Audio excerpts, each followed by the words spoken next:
Hey guys, back again with another review on Hyper Light Drifter. Now this is out on the PC and it's coming to the PS4 at a later date, and I think might be the Vita. I'll have to look into that, but I know it's definitely coming to the PS4 probably later in the year.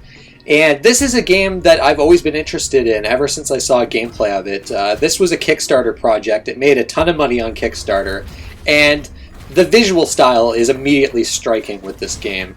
And the pitch was that it was basically a Zelda-inspired game that focuses on exploration, and it's got a nifty combat system. And this looks like the kind of game that's like made for me. Like, I love these types of games. I'm a huge fan of the top-down Zeldas, which is this game's biggest inspiration. But I have to say, I've come away disappointed with this game. I think there's a lot of design issues with this game, and I'm a little baffled at the reviews it's gotten. This game has gotten high praise. Most people seem to love it. The NeoGAF thread is just filled with people just like obsessed with this game. I've seen a lot of people say that this is like one of the best games I've ever played, and that kind of surprises me because there's some gameplay things with this game that just really bother me, and it's a shame because there's a lot to like with this game. And I think it could have been better, honestly. So I'm a little disappointed, especially because when this game is good, it's real good. This game had the potential to be one of my favorite games ever, but unfortunately it's a little disappointing. In fact, there was one point where I was about to quit the game. I wasn't sure if I wanted to really actually finish it, but I stuck with it. I stuck with it. I didn't want to let the game beat me.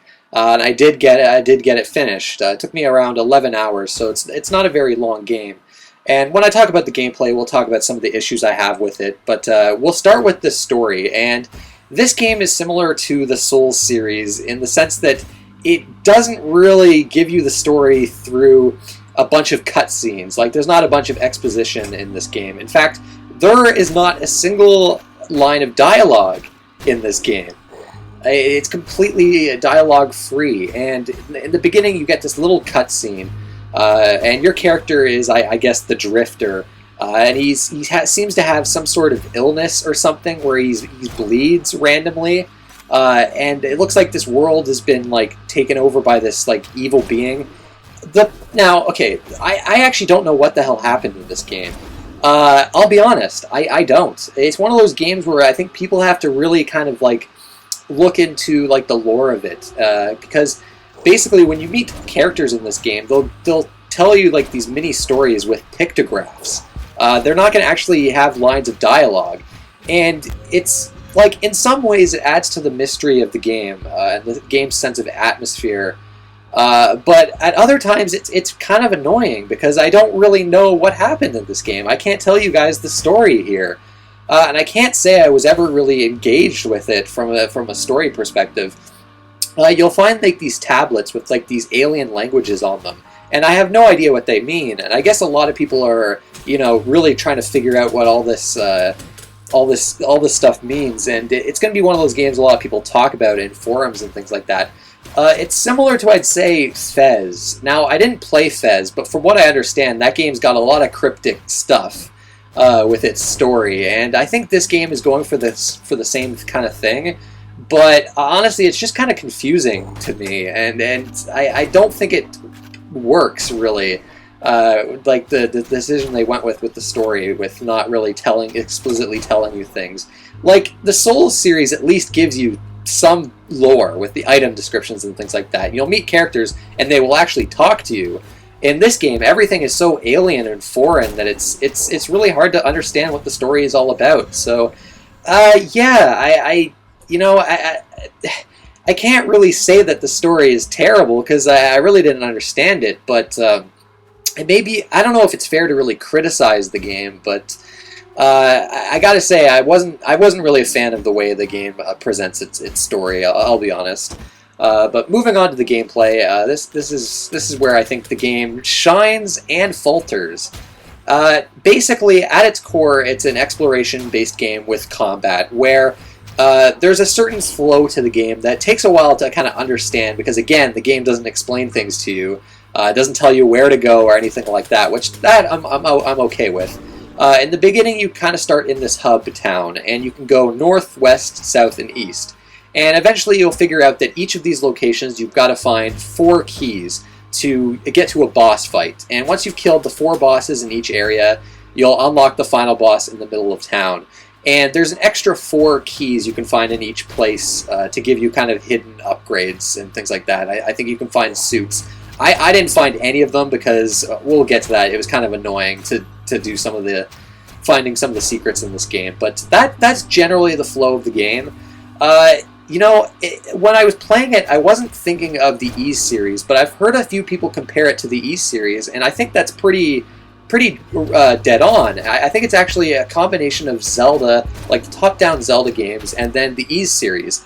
Its combat is very much like the E series, though I don't feel it's quite as good as those games. It's not as fast-paced. This game, it's a slower game. The exploration can be quite slow at times. Your movement speed isn't very quick. Other than like the dash that you can do. And there's a lot of times where you're not going to be fighting enemies. It's going to be like quiet. You'll have a lot of downtime, which I actually appreciated, and I think it works for this game. But the structure of it is fairly simple once you know what to do, and the combat system itself is fairly simple as well. There aren't many puzzles in this game, and the puzzles that are in this game are fairly simple. Most of the game is dodging like hazards. You might find some crushers and things like that. And then you've got the combat, which I'll talk about the combat now. The combat, it can be really satisfying and enjoyable, but other times it can be frustrating.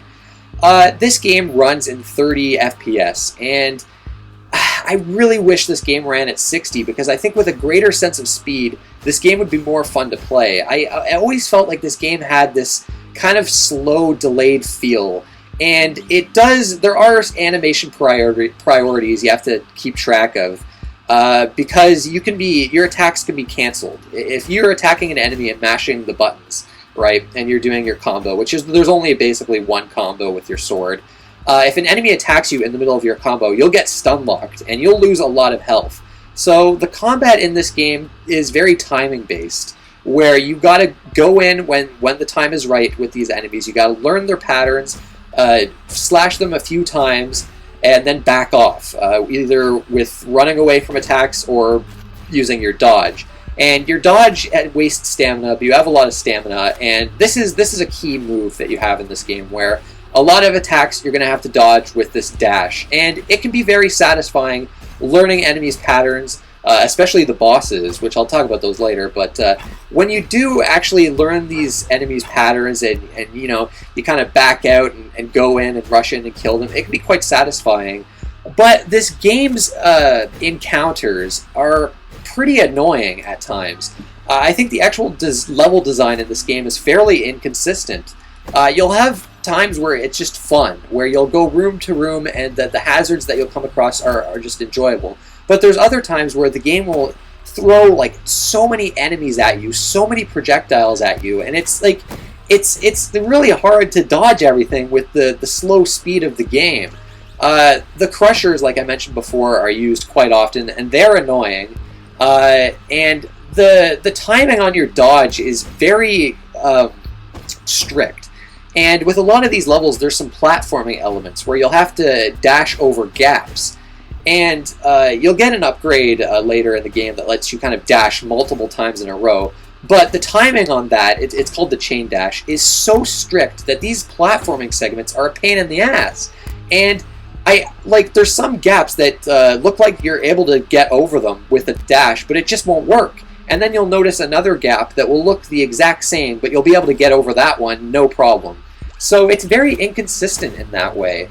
A lot of the enemies have some very annoying patterns. There's turrets that you can't kill, and that's always something that's really annoyed me in games, so it's enemies that you can't kill. So you've got these turrets shooting all of these bullets at you. You have to dodge them constantly. Then you've got like 10 plus enemies on screen all trying to attack you, and you have to kill them to progress to the next room, because there's a lot of rooms where you have to kill all the enemies.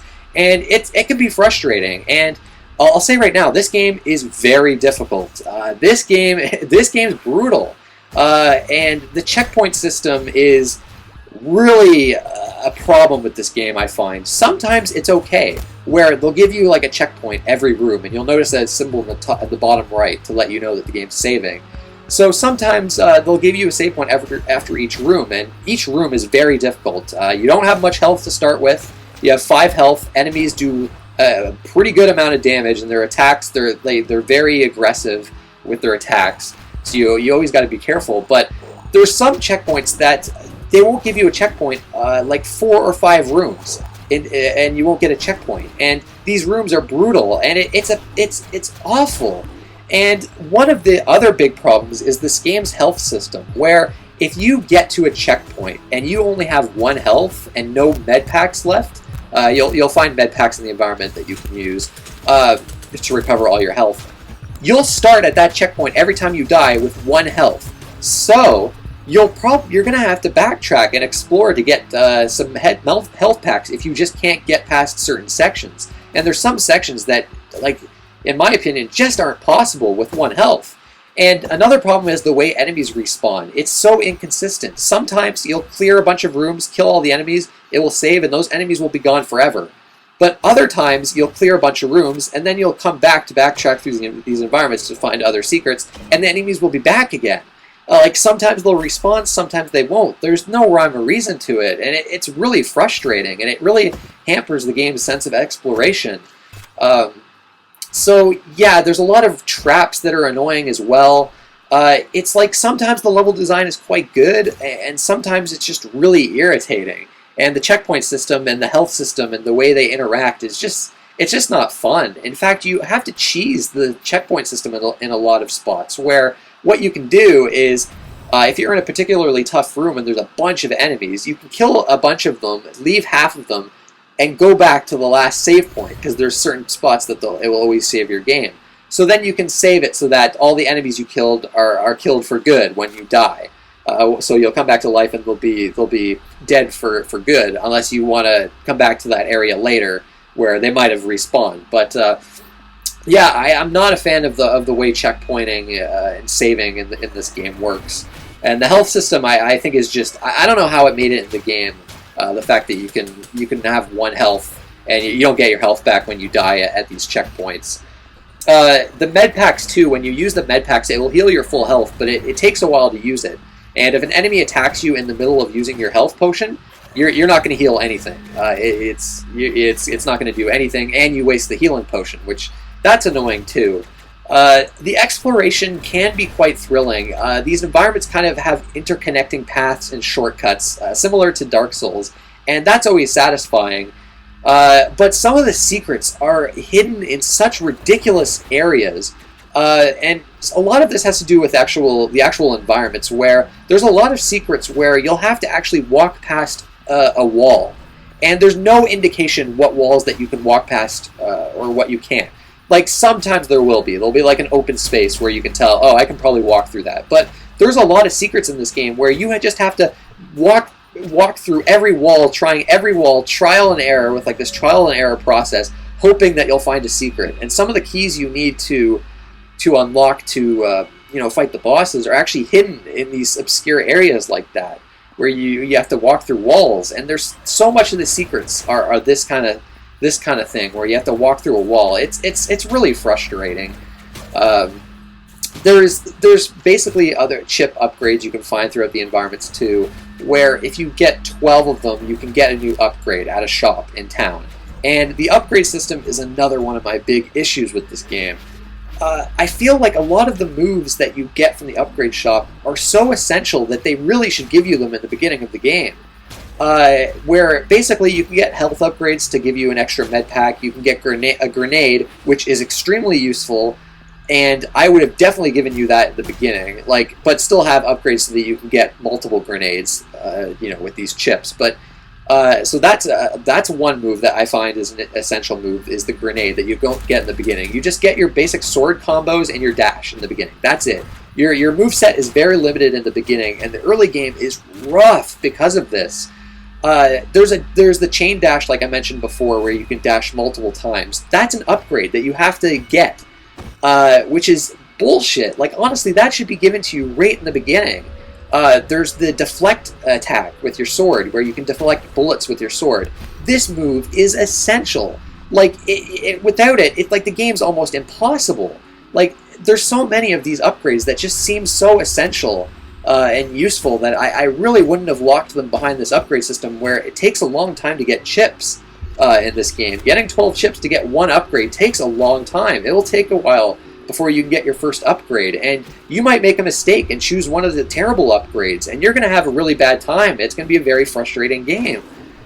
Some upgrades I'm fine with. You get guns in this game too. It's not just sword attacks, but guns use ammo, and to get ammo you have to attack crates and destructible parts of the environment. The problem with the guns, they're very useful, but you don't get a whole lot of ammo. So I honestly didn't use them all that much, just because you would run out of ammo so quick. And it was pretty tedious to destroy things in the environment to get your ammo back. So yeah, I was fine with the fact that you can upgrade guns in these upgrade shops and get health, new med packs, extra grenades, and things like that. But some of these sword and movement abilities that are in the shops, they're just, I don't know, I feel they're just too essential to be locked behind an upgrade system like this. Another thing with the way the game's presented, when you get to these NPCs in the shops, they don't actually tell you what the moves do. All you get is like a little animation showing what they do, and then what buttons you press to use them. So that's a little annoying too, because you're not going to get to test the moves out to see if they're all that useful. So yeah, the upgrade system, again, I'm not a fan of. So I'm sounding pretty negative on this game, and it's a shame, because there's so many design decisions in this game that really bother me. But there's a lot of good to this game. The bosses in this game are incredible for the most part. There's a boss in the north area that has all like these tile-based attacks where he sends like these red tiles out on the floor, and they're like almost impossible to dodge. Like this boss was the most irritating boss ever, but the rest of the bosses are really good, where you really have to learn their patterns. And once you've kind of learned your patterns and learned when to attack and when not, and dodging these attacks with your dash attack and using all your sword moves to attack the enemy at the right time and use your guns at the right time, it's very satisfying. Like, the final boss in this game is awesome. Like, it's a really good final boss, and that's when the combat system really reaches its full potential, I feel, is when you have enough upgrades where you feel satisfied with your character, and that you have the ability to progress through the game. And fighting these bosses is when the battle system, to me, really works. And there's also some gauntlet rooms with enemies that are pretty fun as well. But yeah, it's a shame that they've got kind of this interesting battle system, but the upgrade system and just the annoying encounter design kind of hampers it, I feel, unfortunately. The sense of exploration in this game is really top-notch as well. It's just, it's a very interesting world to explore. There's a nice environment variety. I love all the different enemy types you'll find. I love the boss designs. Like, there's a lot to like here, but I think, I don't know, it's probably still worth playing, but I still have a lot of issues with the gameplay. Visuals, as you're seeing, they look incredible. Like, this game is just stunning to look at. Like, the environments are amazing, the effects, all the graphical effects going on are awesome, the characters look great. It's got this striking color palette with a lot of shades of blue, pink and red, and purple, and it's just, it looks amazing, and it really helps bring this world to life. The soundtrack is also incredible. It's done by Disaster Piece, and this guy did the Fez soundtrack. He's kind of a electronic musician, from what I understand, and the music is so good in this game, and it fits the game's sense of mystery and atmosphere so well. There's a song during the ending credits that is so emotional and powerful and just excellent. The sound effects are all really good as well. Like, the audio-visual presentation for this game is just, it's amazing. It's incredible. So yeah, Hyper Light Drifter, I mean, I don't know what else there is to say. It can be a very frustrating game, but I think it's still worth playing. I think it's worth checking out. But that's it, guys. Thank you for watching, and I'll see you next time.